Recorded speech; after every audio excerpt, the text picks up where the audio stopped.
Hi, it's Mark from TLR. I'm here with Will Seto. He's the owner, he's the chief physiotherapist of Insync Physio in Vancouver. Two offices, one in North Burnaby, one on Cambie Street in Vancouver. Many time winners of best physios in Vancouver, and Will himself has been voted best physiotherapist in Vancouver numerous times by all of that coming from their customers. And we're going to talk about elbow problems today. How you doing, Will? Yeah, I'm doing great. Thanks, Mark.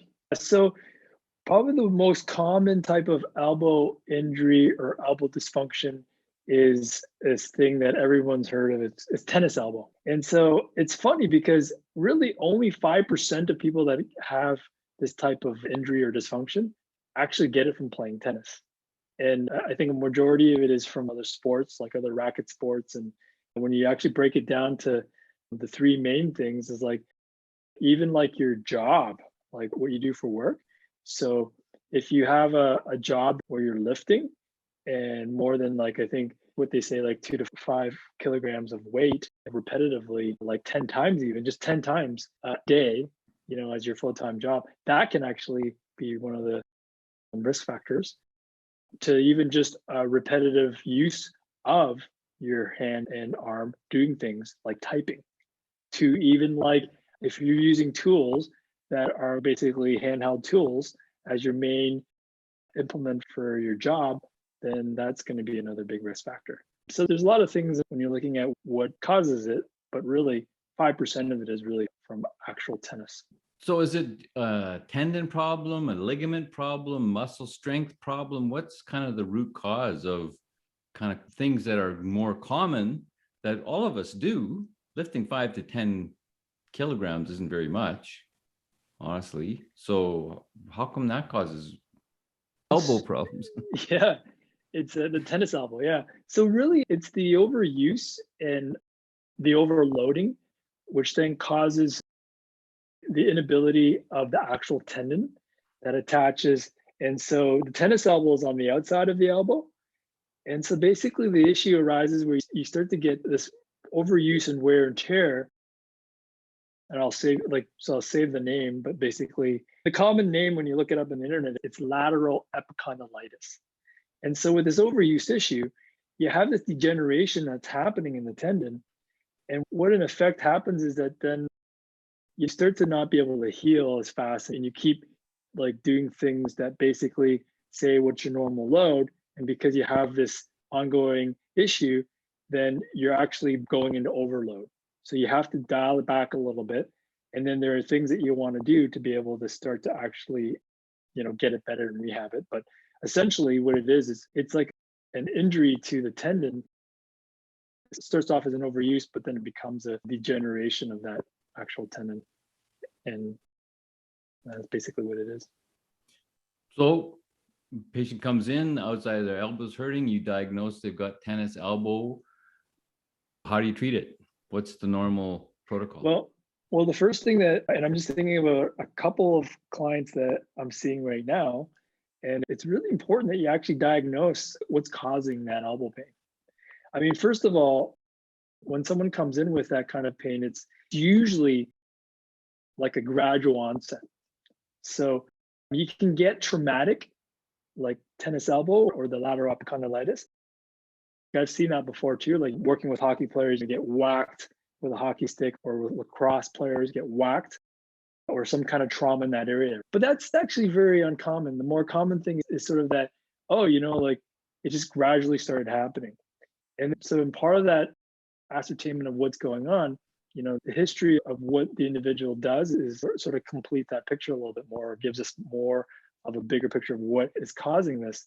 And now the other thing is that when we're assessing it, we're also looking for a few different things. Like we're also making sure that, okay, so this isn't like an entrapped nerve. So that's important to also assess. And that this isn't possibly some kind of, degeneration of the joint, like an arthritis, because when you're looking at the lateral elbow, right? Or if it's coming from the neck. So that's actually really important too, because is it like a disc thing that's causing a pain down in the lateral elbow, or even a shoulder thing? And so those are really important things that we need to be able to clear first before we can then say, yeah, this is like a tennis elbow thing. And so then when we look at treating it, so if we have like a tennis elbow, and quite commonly what happens is that they may actually have a neck issue that's referring down. And so it may be like a double whammy.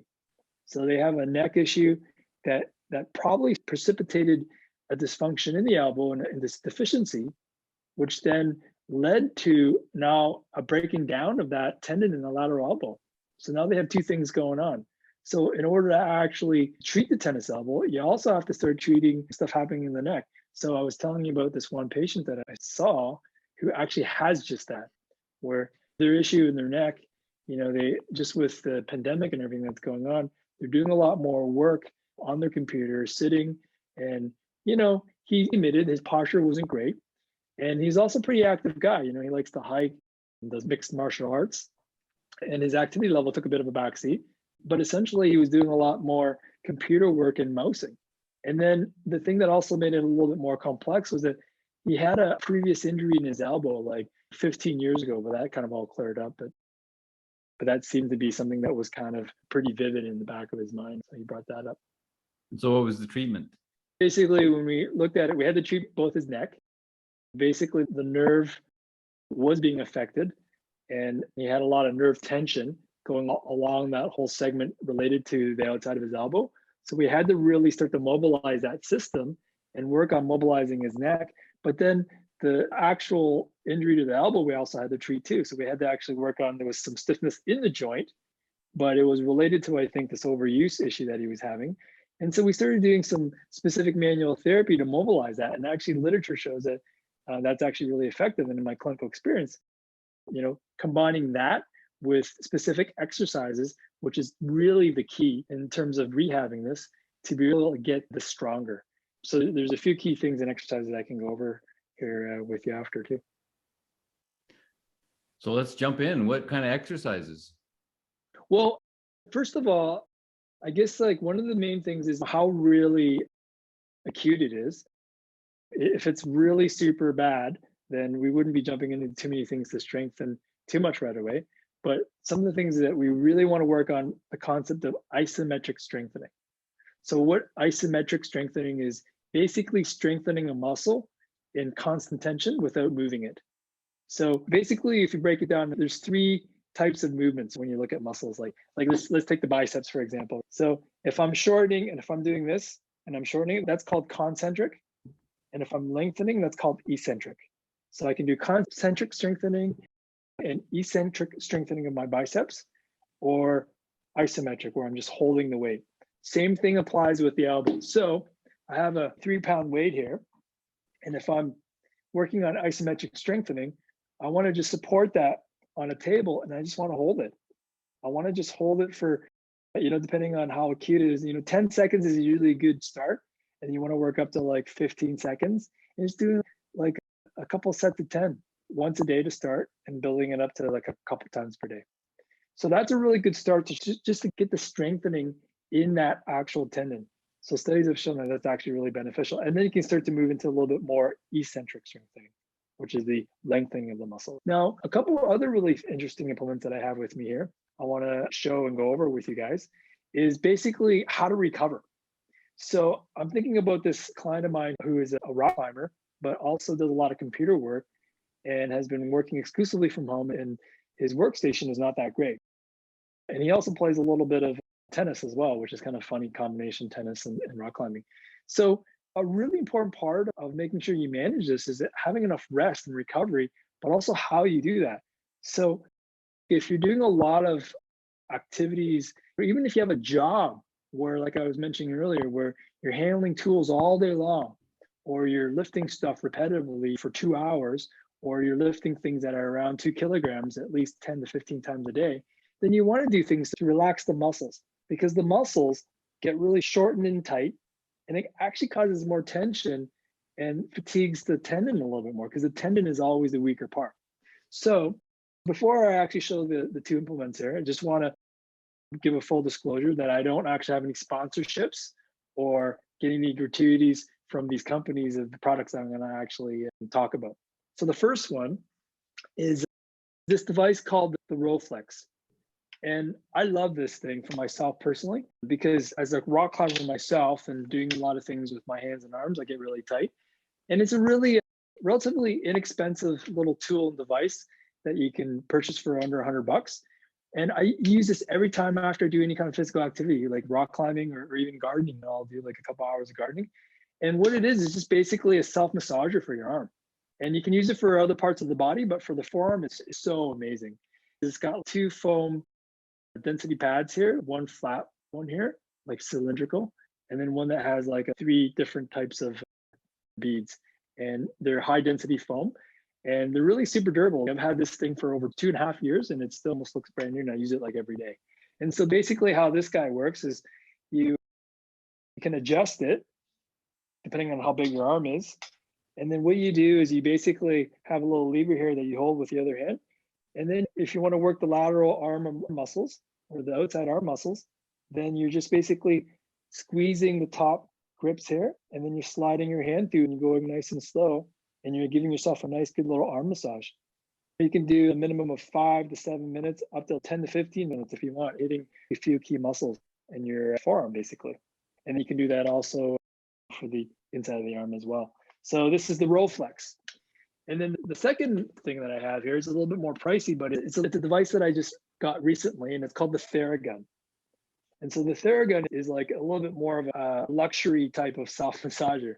And it's got like 4 power settings, and I can demonstrate it here for a little bit in a second. It's got like a high density foam knob, and this is the basic model, and it runs for around $400, but it's quite good actually. I'll show you the first setting here. It's actually the lowest setting, and it's pretty powerful just on the low setting. So all I have to do is just run through certain angles onto the forearm muscles on the front and on the back. And you can do as little as like 5 to 6 minutes. And it is a good way of self-massaging the arm. So those are 2 little tools, little implements in terms of what I do for recovery. Now, obviously there's other specific type of exercises and stretches that you can do, but I wanted to just kind of show that because I think those are neat little tools and toys. Now, the other thing that you can also do to really help support that forearm is to get a brace. You can get a little tennis elbow brace. So it can be like a neoprene type of brace that fits over the arm like a sleeve, or like basically a little cup. So you want to just find one that fits you, that you're comfortable with. And usually the best test is that when you try it on and then you try and do the thing that would aggravate it, it's actually not painful. And the idea behind those braces is that it actually absorbs the force. So instead of your tendons and your muscles taking on that force, which when the muscle takes on the force, it transmits it back up to the tendon, then the brace itself actually absorbs that force and impact. So yeah, essentially those are the things that you can do to really help in addition to the exercises that I had talked about. If you got tennis elbow, if you have pains in your elbows, if you have pains anywhere in your body, the guys to see, Insync Physio, call them to book an appointment, 604-566-9716 in Vancouver, or in North Burnaby, 604-298-4878. You can also book online, very convenient, very easy, insyncphysio.com. You can pick and find which therapist you want to see. Massage therapists, physiotherapists, they got them all. They'll look after you. They'll get you feeling better and happy and back doing your favorite activities as fast as possible. Thanks, Will. Thanks, Mark.